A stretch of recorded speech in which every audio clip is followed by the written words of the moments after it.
Welcome to Poetry R Us. Today, I'd like to talk to you about the American poet A.R.Ammons.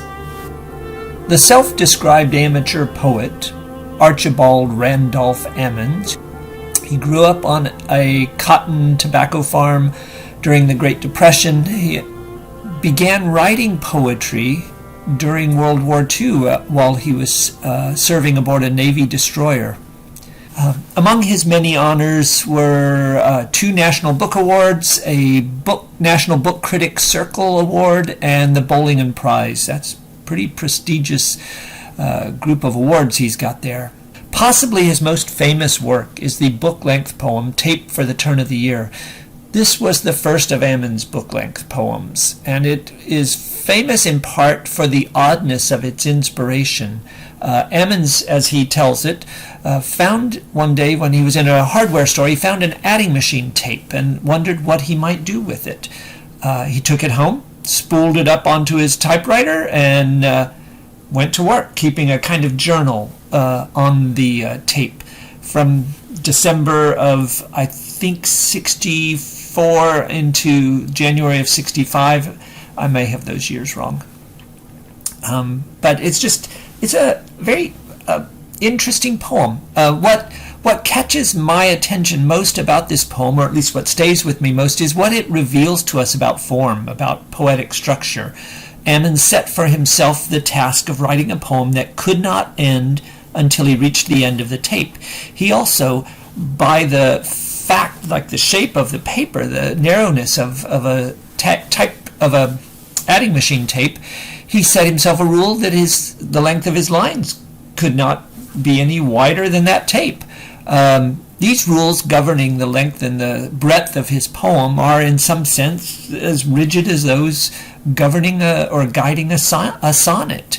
The fact that the poem records a daily process, an accumulation of details and experience, also reveals something about the importance of what a poem is or what a poem does. It is a record of life, of a process. You can open it up at any page, dive in almost anywhere, and find something to delight in. I think that is Ammons' real strength as a poet, his eye for wonder, even in the accumulating details and the detritus of everyday life. Here is a poem by Ammons from his last book, published posthumously, Bosh and Flapdoodle. The poem is entitled, "Above the Fray is Only Thin Air." How do you account for things? Take night before last, a dry night. Still, leaves from the maple by the driveway worked a solid semicircle on the driveway, really pretty but thick.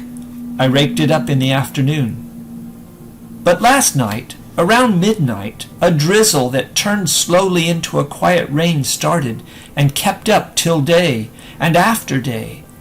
But not more than a few leaves fell, and plenty are still on the tree, except right at the tip of some branches now stick sprays where, by the way, the hornet's nest rides high out in the open, stiller than a balloon.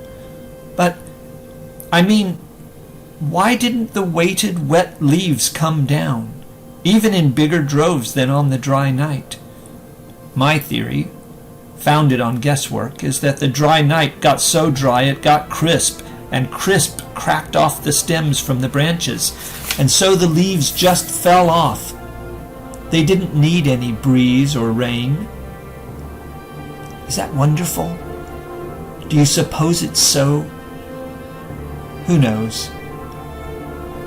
Maybe the night of the crisp fall was really no more than a bear climbing up there and shivering the trees, shaking them down. I would just as soon know the answer to some things as how a galaxy turns.